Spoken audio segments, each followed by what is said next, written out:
Hi hello అందరికీ ఎలా ఉన్నారండి? అందరూ బాగున్నారా? ఈ వీడియో ఎవరైనా ఫస్ట్ టైం చూస్తుంటే కనుక పార్ట్ 1 వీడియో అప్లోడ్ చేశాను. ఒకసారి ఆ వీడియో చూస్తే ఈ వీడియో మీద ఇంకా ఫుల్ క్లారిటీ వస్తుంది. ఫస్ట్ వీడియోలో చూపించినట్లు చింతకాయలన్నిటిని పక్కా కొలతలతో పసుపు, ఉప్పు వేసి దంచుకున్న తర్వాత ఒక 3 డేస్ తర్వాత ఇలా మళ్ళీ తిరగదొక్కుకుంటామండి. ఇలా తిరగదొక్కుకోవడం వల్ల ఊట బాగా ఊరుతుంది. మనకి గింజలు, తర్వాత ఈనెలు అంటారు, పీచులు అని కూడా అనొచ్చు. అవి 2 సపరేట్ చేయడానికి ఈజీగా వస్తాయన్నమాట.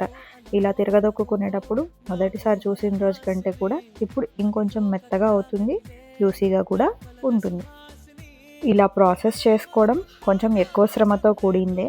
అయినప్పటికీ ఒక 2 రోజులు కష్టపడ్డామంటే కనుక ఇది సంవత్సరం పొడుగుతా ఎప్పుడు కావాలంటే అప్పుడు చేసుకోవడానికి వీలుగా ఉంటుంది.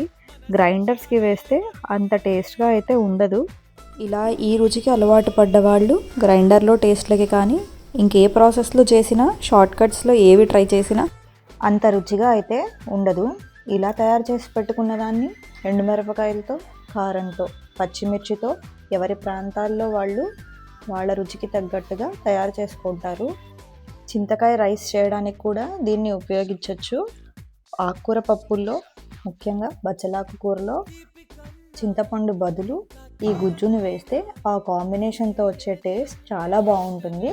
ఎవరైనా డిఫరెంట్గా ట్రై చేయాలి అనుకుంటే ఒకసారి ట్రై చేయొచ్చు.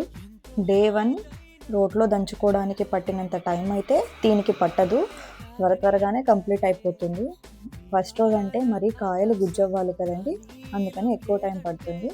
ఇక ఇప్పుడు మొదలవుతుంది అసలు పని.